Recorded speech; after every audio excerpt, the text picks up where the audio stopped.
Some shocking revelations just exposed new questions surrounding the tragic case of Mississippi teen Nolan Xavier Wells, who was found dead on Horn Island after what was supposed to be a simple boat trip. But the more I looked into this story, the more troubling the timeline became. Because according to the details now coming out, Nolan wasn't just missing, he was allegedly left behind by the very people he had gone there with. My name is Alex, and in this case, I'm breaking down what happened before Nolan disappeared, why his friends left Horn Island without him, and the unanswered questions that still surround his death. The 4th of July weekend should have been simple: boats on the water, friends on the beach, music, laughter, and people enjoying the holiday like nothing could go wrong. But for Nolan Wells' family, that same weekend turned into the moment their whole world changed. Nolan was only 18 years old. He was from Ocean Springs, Mississippi, and he was known by many people through football, first around Ocean Springs High School and later through Southwest Mississippi Community College. But before anything else, Nolan was a son. He was a young man with people waiting for him at home. He had a future. He had plans. He had a name, a family, and a life that should not have ended on a holiday trip. That is why this case feels so heavy. Because Nolan did not go to Horn Island alone. According to public reporting, he traveled there with friends by boat. Horn Island can look calm from the outside. The water, the sand, the open beach, the boats pulling up for the holiday. It gives you that feeling that everything is normal. People relax. They stop thinking about danger. They assume everyone is fine. But Horn Island is still a remote barrier island. Once you are there, leaving is not as simple as walking down the street. You need a boat. You need a plan. You need someone to make sure everyone who came together is accounted for. And this is where the first major question begins. Nolan went to Horn Island with friends, but according to public reporting, he did not return on the same boat as the group he traveled with. Think about that. The mystery did not begin when Nolan was later found. It began earlier when that boat left Horn Island and Nolan was not on it. Now, to be clear, that does not automatically prove anyone meant for something bad to happen. But it does raise a serious question. How does an 18-year-old go to a remote island with friends, and by the end of that same day, those friends return without him? Horn Island is beautiful, but that beauty is part of what makes this story feel so unsettling. From a distance, it looks like the kind of place people visit to escape everything. Open water, long stretches of sand, boats lined up near the shore, people walking around, laughing, playing music, and enjoying the holiday weekend. But Horn Island is not a regular beach. You cannot just walk to a parking lot. You cannot step into a store. You cannot call a ride and expect someone to pull up in 5 minutes. It is a barrier island off the Mississippi coast, surrounded by water, and for most people, the only way in and out is by boat. That matters, because when you are on a remote island, one small assumption can become a serious problem very fast. A missed ride is not just a missed ride. A missing phone is not just a missing phone. A misunderstood conversation is not just a misunderstanding. And one person separated from the group is not something you can casually brush off. Now, this is where two sides of the story start to form. One side may say Nolan's friends thought he had another way back. Maybe they believed he wanted to stay longer. Maybe they saw him around other people and assumed he was safe. On a busy 4th of July weekend, with boats coming and going, it may have looked like there were plenty of people around. And that is possible. But the other side looks at the same situation and asks a harder question. This was still a remote island. If Nolan did not have a confirmed ride, confirmed contact, and a confirmed plan, then leaving without him becomes a detail people cannot ignore. Because on Horn Island, safety is not something you assume. You confirm it, you check, you make sure the person who came with you has a real way to leave. That is why the location matters so much. It changes how every decision feels. So before we even talk about what the friends said, we have to understand the place itself. Because Horn Island was not just the background of this story. It may be one of the biggest reasons the timeline feels so troubling. Around 3 p.m., everything changed. That is the part of the timeline people keep coming back to, because according to the known details, Nolan Wells was last seen around that time on Horn Island. And After that, the story becomes harder to sit with. Nolan had gone to the island with a group, but when that group eventually returned to the mainland, Nolan was not on the boat with them. That one detail is what turned this from a sad missing person case into something people cannot stop questioning. Stop questioning. Now, the reported explanation from the friends is important, and it has to be said carefully. According to public reporting, authorities were told Nolan may have chosen to stay behind. There was also an understanding that he may have been expected to return with someone else. Officials have also said the friends were cooperating with investigators. So, on one side, there is the possibility that this was a terrible misunderstanding. Maybe the island was busy. Maybe there were people around. Maybe Nolan was seen talking with someone. Maybe the group thought he had another ride. Maybe they believed he was not stranded, and in that moment, it did not feel dangerous to leave. That is one way to look at it. But then the other side asks a much harder question. If Nolan truly chose to stay, who was he supposed to leave with? Was that person identified? Did anyone confirm he had another boat ride back? Did Nolan clearly say, I'm not coming with you? Or did everyone just assume? Because there is a big difference between knowing someone has a way home and hoping they probably do. And when you are talking about a remote island, that difference matters. This is where the viewer almost becomes part of the investigation. You have to look at the same timeline from both directions. One side sees confusion on a crowded holiday beach. The other side sees a risky assumption that should have been checked before that boat ever pulled away. And for Nolan's family, that 3 p.m. window is now everything. Not Monday morning, not the search, not even the discovery. The real question starts in that moment when Nolan was still on Horn Island and the people he arrived with were preparing to leave. Because sometimes the most important part of a case is not what happened after someone disappeared. It is the last decision made before anyone realized they were gone. One detail has made people pause more than almost anything else in this case: the phone. And to be clear, this part has to be handled carefully because not every detail has been fully confirmed in public.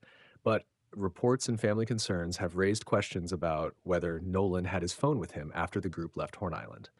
And that question matters because on a remote island, a phone is not just a phone. It can be your way to call your family. It can be your way to text a friend. It can be your way to ask for a ride. It can be your way to share your location. And in a serious moment, it can be your only way to call for help. So when people hear that Nolan may not have had access to his phone, they immediately start asking harder questions. If Nolan was truly staying behind by choice, did he have a way to contact anyone? Did anyone know exactly where he was? Did anyone check whether he had what he needed before the boat left? And did anyone confirm that he had a safe plan to get back? That is the part Nolan's family and the public are struggling with. Because if Nolan did not have his phone, then the decision to leave without him feels even harder to understand. It would mean he may have been separated from one of the strongest links back to safety. But there is another side to consider too. If the friends honestly believed Nolan had another ride, they may not have understood the danger in that moment. Maybe they thought he was with other people. Maybe they thought he was not alone. Maybe they believed the island was busy enough that he was okay. But here is where everything comes back to the same issue. Belief is not the same as confirmation. Thinking someone is fine is not the same as knowing they are fine. And when that person is on a barrier island surrounded by water, that difference becomes much more serious. That is why the phone question matters. Not because it proves the whole case by itself, but because it forces everyone to ask whether Nolan was truly safe when that boat pulled away. For the people back on the mainland, the day did not end when the boat came back. It ended when Nolan still had not walked through the door. That is the part that makes this so painful to think about. Because while some people may have seen that day as just a holiday trip, Nolan's family was at home expecting him to return. At first, maybe there was still room for hope. Maybe he was running late. Maybe his phone was not working. Maybe he was with someone and would call soon. But then the hours kept moving. Calls were made, messages were sent, people started checking with each other, and slowly that normal worry turned into something much heavier. because every family knows that feeling. There is a moment where maybe he is just late becomes something is wrong. And for Nolan's mother, that moment became serious enough that she contacted authorities after he did not come home. That is when this stopped being just confusion among friends and became an official search. Multiple agencies and volunteers became involved. Boats were sent out. Search teams began looking around Horn Island and the surrounding water. People who knew Nolan, people who loved him, and people who had never even met him were suddenly focused on one thing: finding him. But even as the search was happening, another question was already sitting underneath everything. What happened before the search began? Because by the time officials were out there looking, the most important part of the timeline had already passed. Who was with Nolan last? What exactly did they say happened? When did each person realize Nolan had not returned? Was there a delay in understanding how serious this was? And did anyone truly know where Nolan was when that boat left Horn Island? That is what makes this chapter of the story so difficult. The search was about finding Nolan, yes, but it was also about finding the truth. Because for his family, this was not just about where he was found later. It was about the decisions made earlier, the moments before anyone called for help, the assumptions before the panic, the gap between the boat leaving and the family realizing Nolan was not home. For Nolan's family, this was not just a missing person report. This was the beginning of a question they still have not been able to put down. Why did the people who left with Nolan come back without him? By Monday morning, the search had already stretched through painful hours. And by that point, the hope of finding Nolan safe was getting harder for his family to hold on to. People had been searching around Horn Island and the surrounding water. Boats were out, officials were involved, volunteers were paying attention, and everyone was waiting for one thing: some sign of Nolan. Then officials later reported that Nolan was found in the water near the northwestern tip of Horn Island. That detail is heartbreaking, but it also has to be said with respect, because this was not just a case update. This was a family receiving the worst answer possible after hours of fear and uncertainty. The Jackson County Coroner's Office later confirmed Nolan's identity using DNA and dental records. That part matters because it shows there was a formal process. This was not based on rumor. This was not based on people online trying to guess. Officials confirmed it through proper identification. But even after Nolan was found, the case was not fully answered. Local officials have discussed the possibility of an accidental water-related incident, but the final cause and manner still depend on official findings, including toxicology and autopsy results. And that is the part people need to remember. Finding Nolan answered one devastating question for his family: where was he? But it did not fully answer the bigger question: how did this happen? One side may look at the current information and say this was a tragic accident. Maybe no one directly harmed Nolan. Maybe the island, the water, the heat, the distance, or confusion all played a role in what happened. But the other side looks at the same discovery and says, even if the final findings point to an accident, that still does not erase the timeline. Why was Nolan separated from the group? Why did he not return on the same boat? Did he have a confirmed ride? Did he have a confirmed way to communicate? And did anyone truly make sure he was safe before leaving Horn Island? That is why this case did not end when Nolan was found. The discovery gave the case an ending, but it did not give the family peace. Because what happened before Nolan was found is still the part that needs answers. Nolan's family is not simply asking for attention. They are asking for transparency. They want the timeline explained clearly from the moment Nolan arrived on Horn Island to the moment the group returned to the mainland without him.